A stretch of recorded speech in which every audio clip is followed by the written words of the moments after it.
Hello everybody, my name is Isaiah the Yonko. This is a quick video of my defense with Lucifer and Hazbin Hotel. I have a lot of issues with Hazbin Hotel's writing, but I honestly think this reveal is not one of them. So here is a very long defense. Also, this was on my TikTok account, which it's Isaiah the Yonko if you want to know. That's why I'm going to be restating evidence and stuff like that.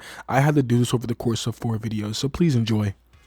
This reveal that Lucifer can't harm sinners is pissing me off, not because of how it's written, but because of how people are reacting to it. I want to make this perfectly clear. I love Lucifer. He is my favorite character ever since season 1, and I'm about to explain why him not being able to harm sinners is actually a good thing.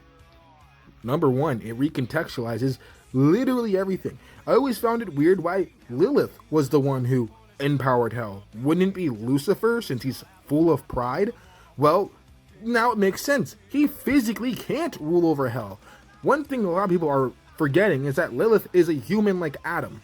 So, since Lucifer is an angel, it's very likely to assume that technically speaking, he is stronger than Lilith.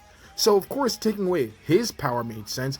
Plus, what his sin is, he is the son of pride. It would strip his pride away if he physically cannot rule over hell with an iron fist. You know what I'm saying? It hurts his pride. It is his punishment. People keep forgetting hell is his punishment, not his and Lilith's. It's his specifically. And it makes sense why Lilith was able to rally up hell. He can't do it. He physically just can't do it.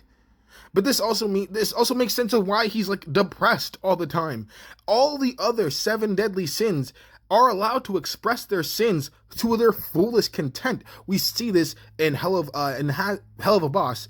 Now, to be fair, technically speaking, since we don't see this in Hazbin Hotel, I will say when it comes to a world building standpoint, that's where this reveal is a little lacking. But once you see Hell of a Boss, which again you shouldn't have to, but that there is the context there. All the other sins, they're allowed to be their sins, right? Gaimon, is it Gaimon? Fuck, I can't remember. Like Beelzebub, she's allowed to be gluttonous. She could be as gluttonous as she wants. Nothing's holding her back. You know, Asmodeus is allowed to be as lustful as he wants. But Lucifer isn't allowed to be prideful. Satan is allowed to be wrathful, but Lucifer isn't allowed to be prideful. They took his pride away. They took his sin. No wonder he's depressed. The only people that can even express his sin is his own daughter, which also, I also want to state that the reason why Charlie's probably acting a little weird to you guys is because she's expressing pride. It is her pride being hurt. That's why she's hyperfixating, because, you know, she's the daughter of the sin of pride.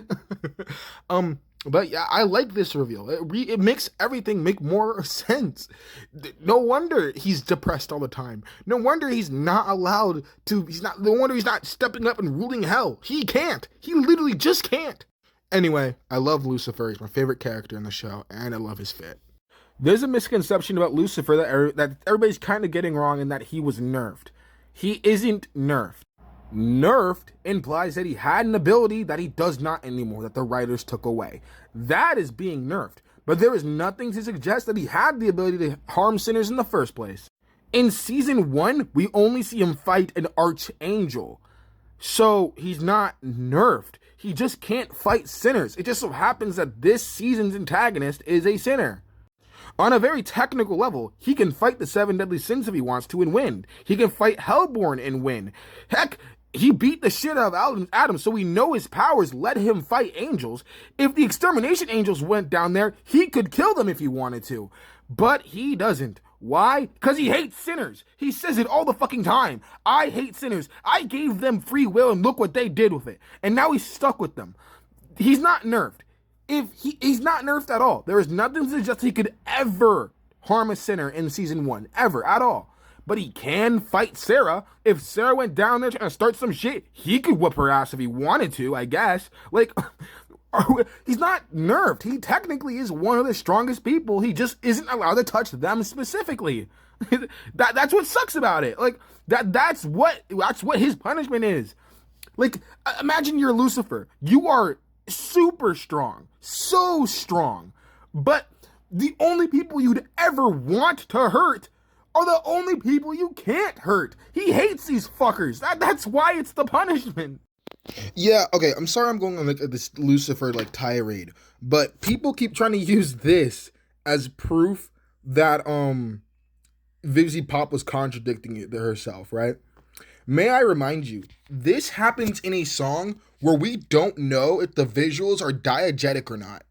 We don't know if this is actually happening in the story or it's just diegetic, non-diegetic visuals for us to see like what they feel while they're singing. We know they sing. We don't know if the visuals are diegetic. Also, I'm pretty sure this is Champagne. I'm pretty sure it's Champagne. And if it is, then it's still not him hitting him. But if it's not, you could still give the argument this is non-diegetic. Like this isn't happening. This isn't happening. Like what are you talking about? Are we saying that they also have the power to just pull a domain expansion that's never shown anywhere else? I guess it really is just shit writing. Because Lucifer pulls out a domain expansion. Like this is where the whole song is taking place in this tent that doesn't show up before or after the song starts. See, look at this. Look, ready? The domain expansion. Circus tent. Lucifer is better than Sukuna. What the? It comes out of nowhere and it doesn't appear. And it doesn't appear after the song either. It is heavily implied that half of this shit is just for us, the viewer. Specifically the viewer to watch. I don't know why we're using this as Vivzy Pop contradicting her writing. Is there a lot of contradictions in her writing? Sure, maybe. But not this. Fuck, even when it doesn't even happen until after the song ends. It happens when Mimsy shows up.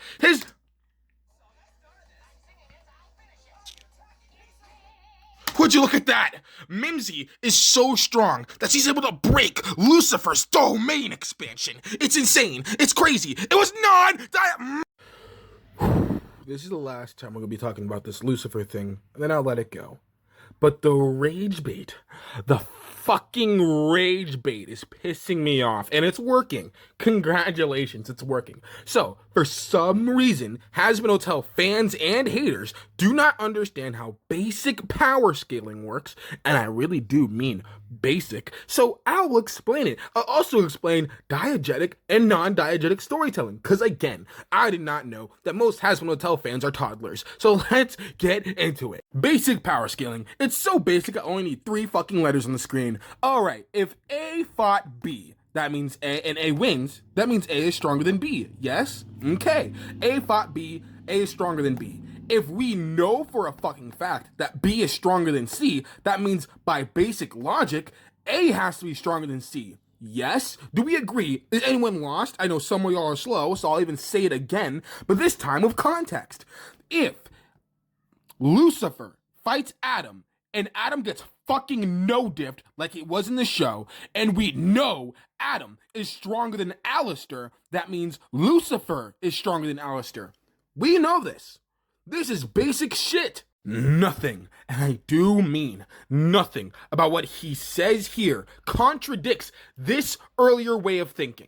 We know that, okay, all right, listen. Regardless if you think Alistair is the strongest sinner or not, we know he has to be one of the strongest, all right? So, Alistair fights Adam. Adam, when he actually starts trying, speed blitz and one-shots him. So we know Adam, for a fact, is stronger than at least 99% of sinners. We know Lucifer no-diffed Adam. So we know without a shadow of a doubt that Lucifer is stronger than all of the sinners. Just because he's not allowed to kill them doesn't mean he's not stronger than them. We see proof that he is. It's basic fucking power scaling. It's so basic. It's like the first thing you need to learn to even get into it. Now, let's talk about diegetic and non-diegetic storytelling, because I didn't know that most of y'all didn't even know what that meant. I already made a video on this, but I'm gonna doubly make a video because for some reason, it's not getting through your thick fucking skulls. All right. This inherently implies that everything visual we see from the point where the tent is showing up until Mimsy shows up is non-diegetic, which means even though we know for a fact they're singing, we don't know what visually within the story is going on, because this is visually for the viewer only. And I want to bring up another point, because today you're going to learn another word. Instead of diegetic and non-diegetic, which this is non-diegetic, but them singing is diegetic, which means diegetic, that's happening in the story. Non-diegetic is not happening in the story, but we see it anyway, right? We know singing is diegetic. We know they're singing. Non-diegetic is something visual we're not seeing. We're not visually seeing the tent. We are visually seeing the tent, but they're not. They are not. They're not seeing this fucking tent. But let's learn a new word called cherry picking.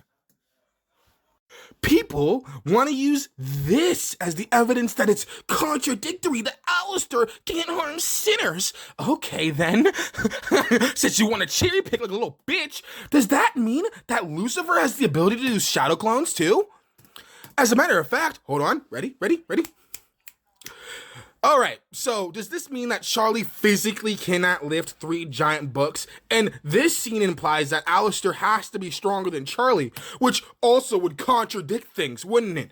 Oh, that implies Alistair's stronger than Charlie, but no one brings this scene up. Or what about this scene? Lucifer pulls a... Come on, do it, Lucy. Do it.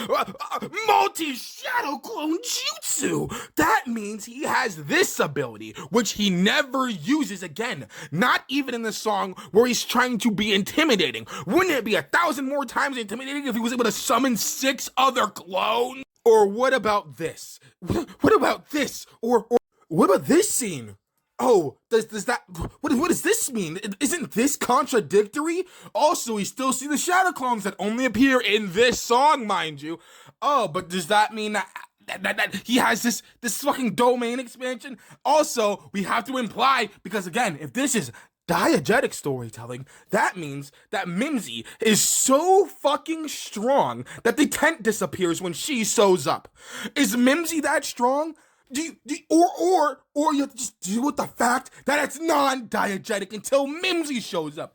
This seems to be more in reality of the show than the tent fucking thing. But no, we want to cherry pick the one fucking scene instead of the multiple other scenes to clearly show that it's not diegetic. And now I want to get into specifically what Lucy says. He says it's part of the punishment. Now, that implies inherently that somebody has to uphold this punishment. Therefore, it's not that he can't do it, it's that he's just not allowed to do it. Which inherently means that it's not even like he's weaker now. He isn't allowed to, which implies that somebody's enforcing it. Somebody has to be enforcing it. The rage bait's working. He isn't nerfed. He never had the ability to do it. And before somebody says, well, I just wish that it was foreshadowed more. If he had the ability, don't you think he would be able to kill Alistair? He doesn't like Alistair. He actively celebrated the fact that he probably died. He can just kill Alistair. And who's gonna stop him? Charlie? No! No! People are complaining that this doesn't make him the king of hell. But I may remind you, nobody knew until Vox specifically had someone to spy on him until perfectly he announced that he couldn't. Nobody knew for the last how many thousands of millions of years he was in hell. And also, may I remind you, the Pride Ring, the ring this show takes place in, is 1 out of 9 other rings.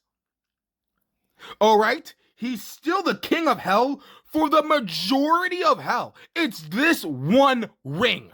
This one ring. He can still fight Hellborn. He still has control over the other sins. The one ring is Pride, and that's the one ring he doesn't have a technical power over.